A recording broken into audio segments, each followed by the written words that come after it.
Bismillahirrahmanirrahim.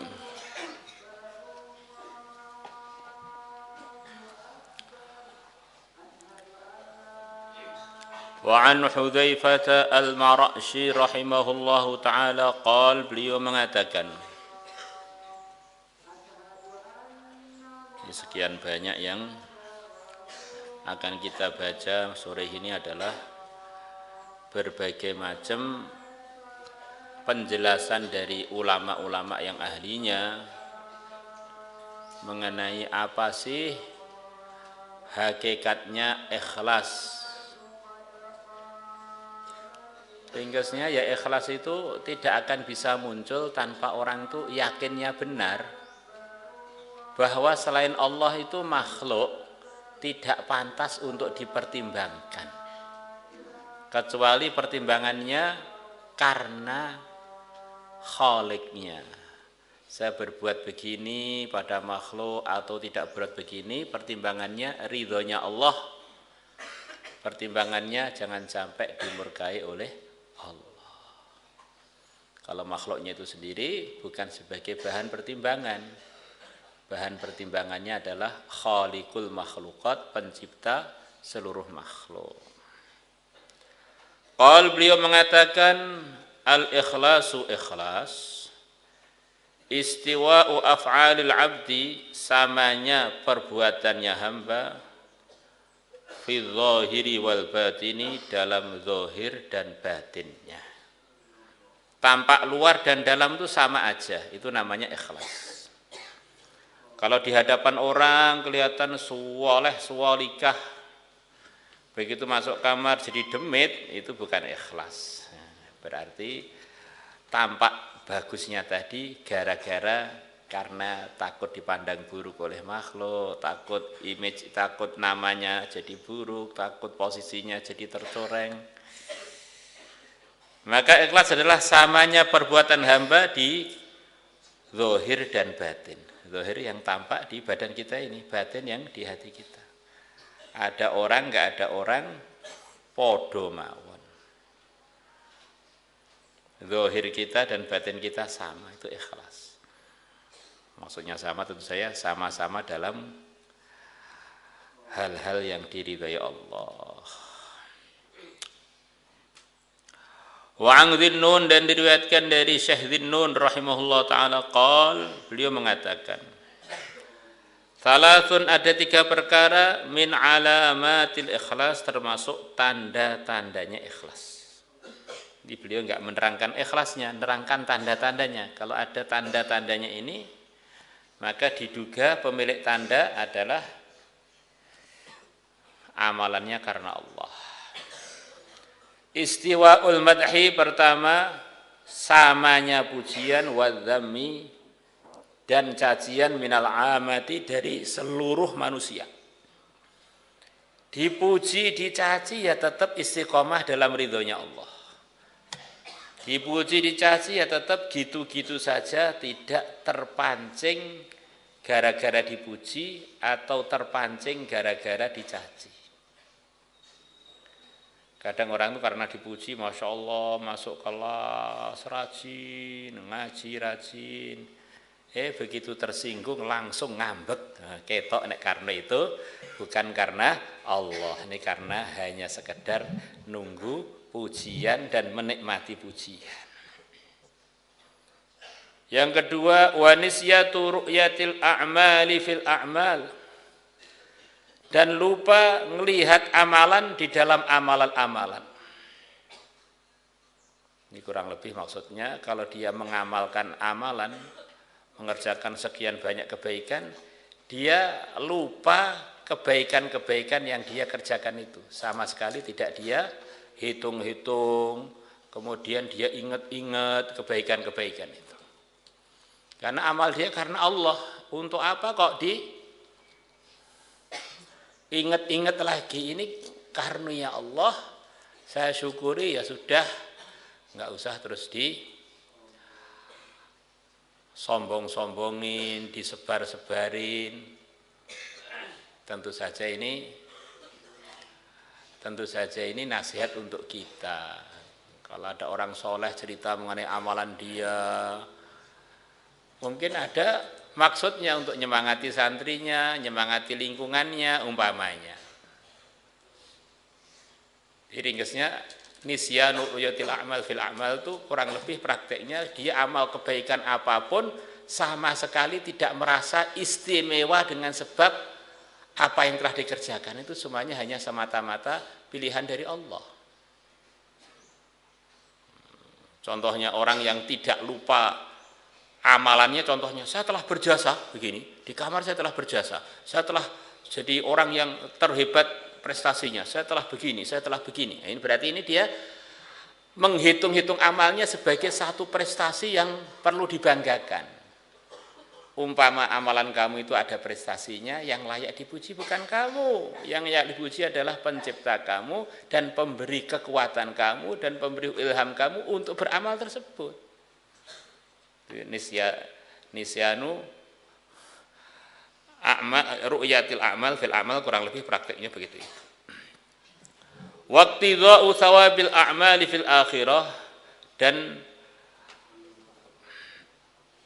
mengharapkan, iktidha itu mencari balasannya amal di akhirat. Di dunia mau dipuji, enggak dipuji, mau digubris, enggak digubris, enggak penting, ini amalan saya ini untuk akhirat saya, bukan untuk dunia ini. Maka berbuat baik, dia tidak berharap selain simpanan akhirat. Dia berhenti dari keburukan atau meninggalkan keburukan juga hanya karena semata-mata untuk dia simpan di akhiratnya. Di dunia ini sudah tidak pertimbangan dia. Akhiratku selamat, beres wis. Wa 'anil Fudail ibn Iyad rahimahullah qala, beliau mengatakan tarkul amali li ajlin nasi riyaun. Meninggalkan berbuat, meninggalkan amal karena manusia itu adalah namanya pamer. Kenapa kamu enggak amal ini? Enggak enak dengan itu, enggak malu, sungkan, atau ninggalkan sesuatu karena manusia, itu namanya riya.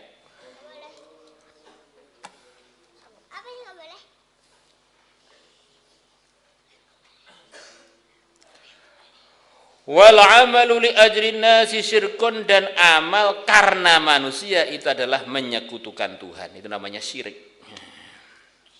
Tidak amal gara-gara manusia adalah riya. Tapi kalau amal karena manusia, katanya Fudail itulah syirik. Lah ikhlas itu apa? Amal atau tidak amal hanya semata-mata karena Allah. Wal ikhlasu, dan ikhlas ayyu'afiyakallah, Allah menyelamatkan kamu minhu, dari ninggalkan minhuma, menyelamatkan kamu dari ninggalkan amal karena orang atau beramal karena orang. Di semata-mata pertimbangannya adalah Allah. Wa an Sahl Astusturi rahimahullah ta'ala qala, beliau mengatakan nazara, telah merenungkan, telah melihat, telah merenungkan al-aqyasu, orang-orang yang cerdas, jamaknya kayyisun, fi tafsiril ikhlasi, mengenai penjabaran, mengenai penjelasannya ikhlas. Falam yajidu ghaira hadza, maka mereka tidak menemukan selain ini. Kesimpulannya seperti keterangan yang awal tadi. Ang takuna harakatuh, adanya geraknya orang tersebut, wasukunuhu, dan diamnya orang tersebut, fi sirrihi, di dalam rahasia dia, dalam kondisi tidak di hadapannya orang, wa alaniyatihi, dan terang-terangan dia, alaniyah di atas maksudnya di hadapan orang, lillahi ta'ala wahdahu, hanya untuk Allah, hanya karena Allah, maha tinggi Allah, wahdahu, hanya Allah saja. La yumazizuhu, tidak mencampuri orang tersebut, atau tidak mencampuri karena Allah tersebut, syai'un, sesuatu apapun, la nafsun, bukan nafsu, wala hawa, dan juga bukan keinginan. Nafsu dengan hawa bedanya apa Pak? Yes, 11-12, anggap saja mirip-mirip. Artinya bukan karena pertimbangan keinginan pribadi dia atau dorongan jiwa dia, ya semata-mata karena Allah. Wala dunia, dan bukan karena urusan dunia. Apa-apa pertimbangannya Gusti Allah. Lah kalau orang itu apa-apa pertimbangannya Gusti Allah akan menjadi orang yang tersoleh, tersopan, terbaik. Merekalah para anbiya. Kita ini banyak jadi error kehidupan kita ini karena belum apa-apa karena Allah. Akhirnya sering belok sana, belok sini, lempeng sebentar, belok lagi, lempeng sebentar, kepleset lagi, karena pertimbangannya itu masih banyak kecampuran dengan makhluk. Padahal makhluk itu yang kita temui kan beda-beda kan. Ada teman, ada lawan, ada pemuji, ada pencaci, ada yang enggak gubris, ada yang mengabaikan, ada yang merespon, ada yang enggak merespon. Ada yang kenal, ada yang enggak pengen kenal dengan kita. Ada yang lihat kita pun sudah muak, macam-macam. Akhirnya sikap kita ini jadi terombang-ambing. Jadi kalau pertimbangan kita Allah itu kan hanya satu. Akhirnya sikap kita lempeng terus gitu. Dicaci tetap begitu, dipuji tetap begitu, ada orang tetap begitu, enggak ada orang tetap begitu, tetap baik terus. Nah, maka orang itu kalau pertimbangannya makhluk repot, robah-robah terus, enggak jelas jati dirinya, enggak jelas dia ini sebetulnya punya prinsip yang bagaimana. Wa anis Surri, dan dari Imam Surri rahimahullah taala, beliau mengatakan la ta'mal linnasi syai'a. Janganlah engkau berbuat karena manusia apapun.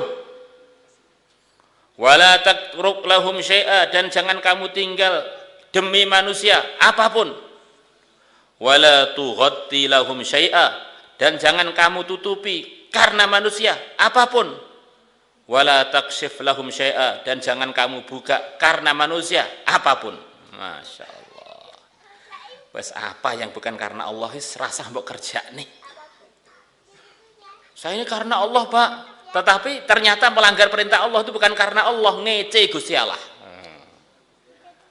Ada orang santri putri lewat dilihat bokongnya. Apa? Karena Allah Pak. Karena Allah ndasmu.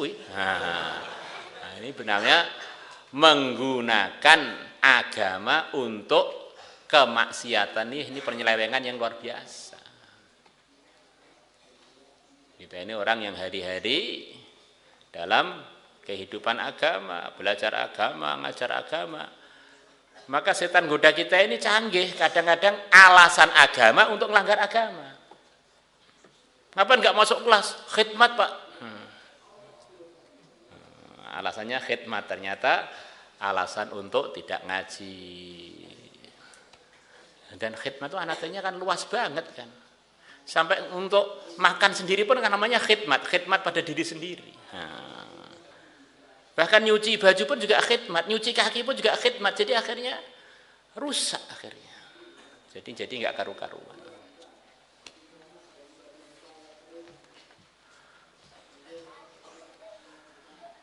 La ilaha illallah.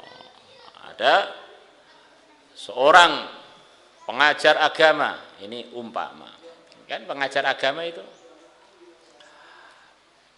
kalau belajarnya dari orang-orang bersanad, itu memang ada hadis-hadis yang mafhumnya di antara cara mengekalkan iman, mengekalkan hidayah itu adalah dengan berjabatan tangan dengan orang yang bersanad sampai Rasulullah.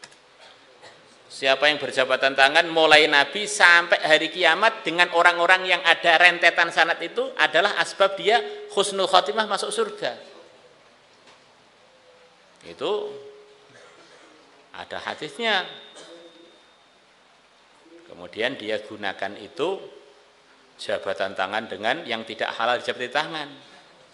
Biar masuk surga Pak, asbab hidayah, asbab hidayah. Dia bilang asbab hidayah, tetapi sebetulnya yang dia praktekkan asbab dolalah. Yang paling parah begitu itu. Menggunakan kebaikan untuk berbuat keburukan. La ilaha illallah. Kemana kok izin nih Pak mau mempraktekkan sunnah iyadatul marid, menjenguk orang sakit. Ternyata yang dijenguk pacarnya.